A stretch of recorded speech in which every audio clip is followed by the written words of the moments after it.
안녕하세요. 파락강통에서 재기한 주식쟁이입니다. 최근 이런 코스피와 코스닥이 상승의 흐름을 보이지만 장 초반 급등 그리고 장 후반 그 급등한 상승분을 반납하는 이런 하락하는 움직임으로 인해서 실제 종목과 지수가 상승을 보였어도 장중 매매하기는 매우 어려운 그런 시장 환경으로 보입니다. 먼저 오늘 3월 27일 금요일 우리 시장의 특징에 대해서 간단히 말씀을 드리도록 하겠습니다. 어제 슈퍼부양책 미 상원 통과에서 이렇게 급등하는 모습, 그런 통과로 인한 급등한 뉴욕 증시의 영향을 받아서 우리 코스피와 코스닥도 특히 코스피는 4%대 갭상승 출발하는 그런 모습을 보여줬습니다. 특히 코스닥, 코스피든 이 제약 바이오 업종 중심, 그 중에 이제 진단키트, 그리고 치료제, 이 전염병 관련된 이런 치료제 중심으로 시장의 주도주 역할을 계속하고 있고, 결국 이런 코스닥 시장에서는 이런 제약 바이오, 신약 바이오 이런 종목들이 지수 자체를 크게 올랐다가 내려놓는 그런 지수를 움직이는 종목군, 업종을 만들고 있습니다. 아울러 최근에 이런 시장이 어려웠던 것은 뉴욕 증시, 미국의 다우와 나스닥 지수가 상승을 하면은 우리 시장 오전장에는 이 뉴욕 증시의 급격한 상승을 반영해서 갭상승으로 급등 출발하는 경우가 많았습니다. 하지만 오전장으로 갈수록 이 외국인의 매물, 역시 코스피에서는 여전히 줄고 있지 않는 이런 매물대, 그리고 이미 바닥에서 상당폭 올라온 이런 상승폭 수준에서 차익 실현 물량이 증가하면서 장 후반 하락하는 모습을 많이 보이고 있다는 것입니다. 아울러 지금의 이런 전염병에 대한 획기적인 전환 또는 미중 관세 전쟁, 무역 전쟁의 전면 무효와 같은 이런 대형 이벤트가 존재하지 않는다면은 여전히 이런 악재성 그리고 호재성 뉴스가 충돌을 하고 있고, 이런 뉴스에 의해서 등락이 거듭되는 변동성 큰 시장 흐름, 아울러 이런 변동성 큰 시장 흐름 중에서 개별 종목 장세, 지금과 같은 이런 제약 바이오주들, 진단키트주들, 이런 종목들이 중심이 돼서 움직이는 시장이 될 것으로 보입니다. 이런 시장, 변동성이 큰 시장에서는 조급함을 갖고 급등주 추격 매수는 분명히 손실로 이루어질 확률이 매우 높다는 것입니다. 특히 최근에 장 후반 상승폭을 반납시키는 이런 하락이 나왔을 때 이런 변동성에서 내가 얼마만큼 그 종목을 보유하고 관리를 할 수 있는지 많은 분들이 어려움을 겪을 수밖에 없다는 것입니다. 그래서 공격적인 매수보다는 자금 비중의 조절이 반드시 필요한 상황, 내 자금을 100% 들어가기보다는 좋은 모습의 종목, 좋은 지수의 모습이 보였을 때 그럴 때 자금의 일부분을 자금 운용을 잘 해야 되는 그런 매우 중요한 시기라는 것입니다.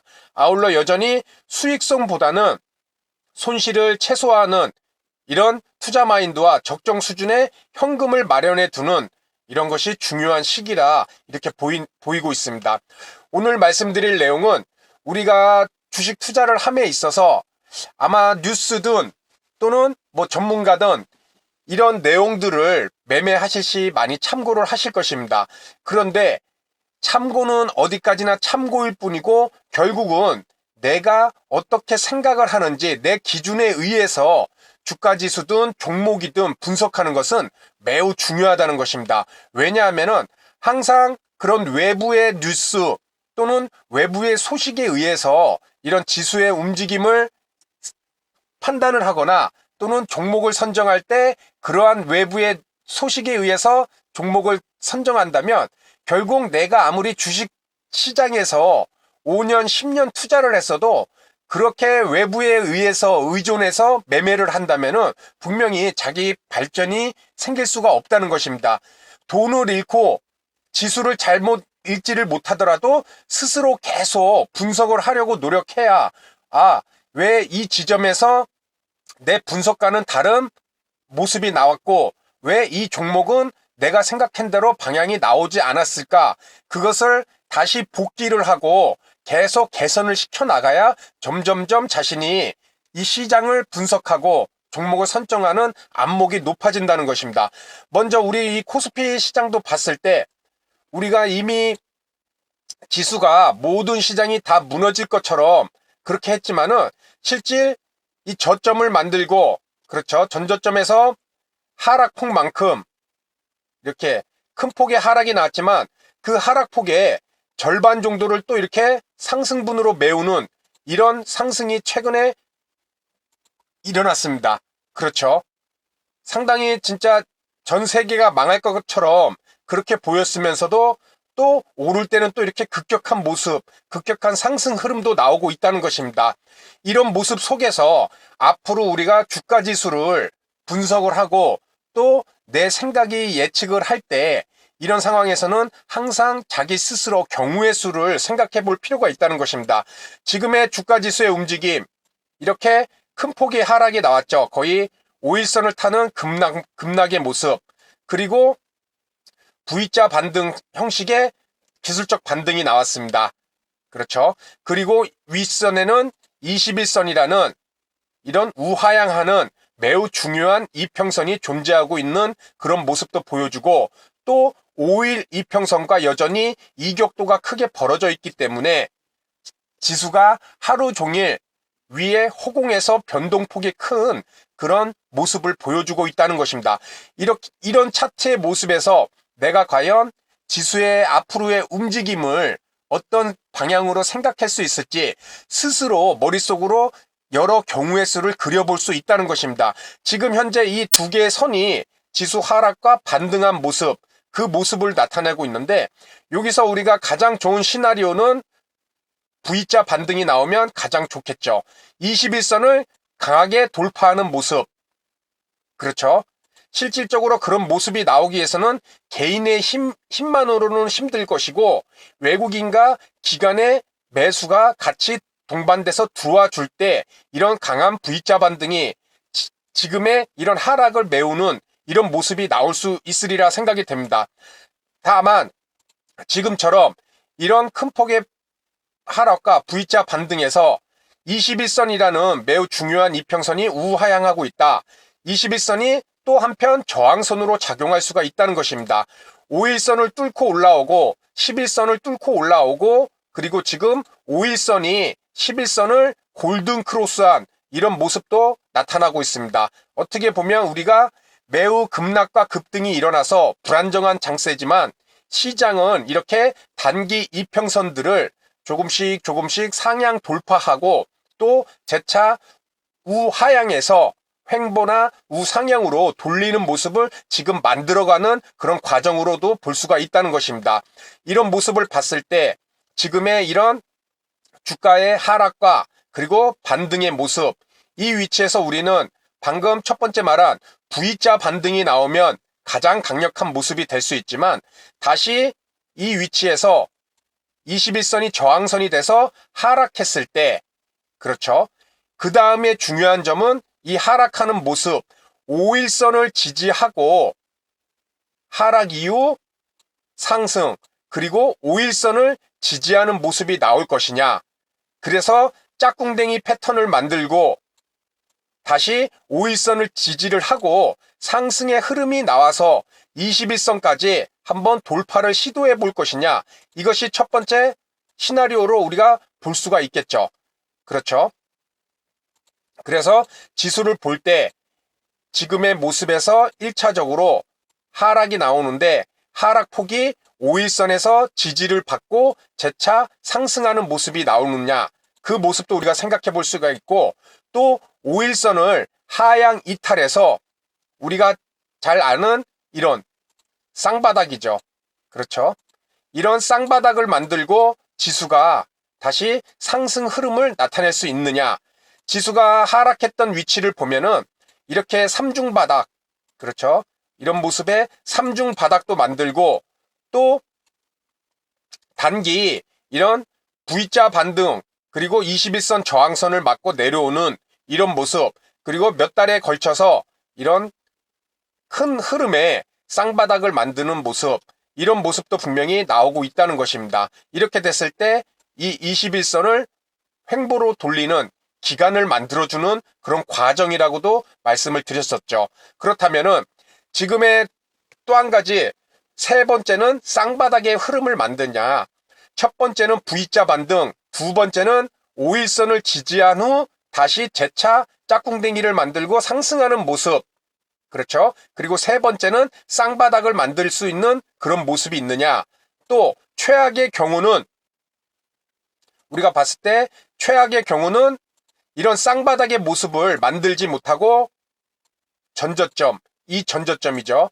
캔들의 이 전저점을 뚫고 하향하는 모습. 그렇게 봤을 때 하락 N자형 파동이 만들어서 또 한 번의 하락하는 모습이 나오진 않는지. 그렇죠? 상승했다가 N자형 파동을 만들고 하락까지 또 다시 전저점을 깨고 내려오는 이런 모습까지도 우리가 생각을 해볼 필요가 있다는 것입니다. 아울러 이런 쌍바닥 이후 그 다음 다시 또 이런 위치가 나왔을 때 쌍바닥의 고점을 뚫고 올라간다면 W자 패턴의 모양이 나와서 다시 한번 상승 흐름이 나오고 그리고 다시 지지 후 상승. 이러기 위해서는 단순히 차트뿐만 아니라 최근에 이런 전염병과 관련된 악재, 그와 관련된 대응책들이 상당히 강력한 경기 부양책들이 많이 나온 상황입니다. 이러한 것들을 종합적으로 고려를 했을 때 지금의 차트의 모습에서 앞으로 이 위치에서 어떤 흐름이 나올지 그것을 어느 누가 해주는 것이 아니라 이런 경우의 수를 스스로가 한 번씩 생각해 보고 지금의 모습에서 5일선을 지지를 할 것인지. 그렇죠. 5일선이 지금 이 위치에 있죠. 월요일쯤 되면은 5일선이 다시 올라와서 지지하는 그런 모습을 보일 수도 있으리라 생각이 듭니다. 그래서 5일선을 지지하고 또 주가가 다시 재차 상승을 할 수 있을지, 또 여기서 박스권을 만들면서 21선을 횡보하는, 하락을 멈추고 횡보를 시킬 수 있는 그런 기간을 만들어 주는지, 이러한 것들을 어느 누가 아닌 우리 선생님들 스스로가 한 번씩 다 생각을 해보고, 물론 다 맞을 수는 없습니다. 저 또한 당연히 맞출 수는 없습니다. 하지만 이런 경우의 수들, 방금 말씀드린 여러 가지 경우의 수를 머릿속에 갖고 있다면은 5일선을 지지 못하고 하락한다면 그 다음은 쌍바닥 패턴을 기다려 볼 것이고, 쌍바닥 패턴에서 상승 반전이 일어난다면 그때 또 매수로 대응하는 것이고, 그리고 쌍바닥 패턴을 만들지 못하고 다시 주가가 올랐다가 이 전저점까지 깨고 내려온다면 하락 N자형 파동이라서 이런 위치에서 당연히 매수를 하면 안 되고 보유했던 종목은 당연히 매도로 전략을 세워야 되겠죠. 이런 식으로 하나하나를 한번 우리 스스로가 이 패턴의 모양, 그리고 이평선의 모양, 그리고 수급의 참고, 그리고 뉴스를 통해서 자기 스스로가 한 번씩 여러 가지 경우의 수를 그려본다면은 그것이 안 맞더라면 왜 이 위치에서 안 맞았을까? 그리고 그것이 맞았다면은 이런 방향에서는 이렇게 다음에도 강한 모습을 보일 수 있겠구나. 이러한 것들을 스스로가 그런 시장을 분석하는 안목을 분명히 길러 수 있으리라 생각됩니다.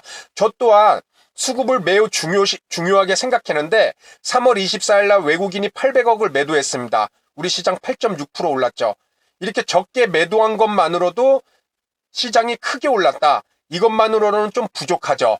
결국 외국인에 대해서 한 번 더 생각하게 된 것은 이들은 매우 안정된 자리를 선호할 것이고, 지금의 이런 급등락하는 모습에서 외국인들의 큰 자금이 들어오기에는 이들은 그들이 생각할 때 아직은 좀 불안한 모습의 장이다. 그렇게 판단을 하고 있다는 것을 저도 다시 한번 생각을 하게 되었습니다.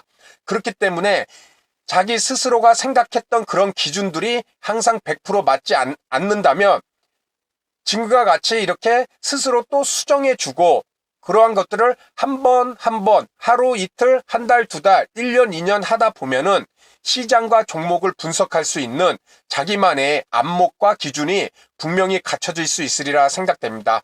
그래서 오늘 말씀드린 내용, 주가 지수든 종목이든 분석을 하고 판단을 내릴 때에는 어떤 외부의 뉴스나 소식들은 나의 판단에 도움을 주는 하나의 부수적인 요소일 뿐이고 결국은 내 스스로가 계속 분석을 하고 기준을 세워놔야 그것이 안 맞더라도 왜 안 맞았는지 재차 분석을 할 수 있어서 결국 자신의 이 주식 투자하는 이런 안목과 실력을 분명히 늘려줄 수 있는 그런 계기가 될 수 있으리라 생각됩니다. 누군가에게 의지한다면 10년, 20년 투자를 하더라도 실력이 절대 늘지 않는다는 것이겠죠.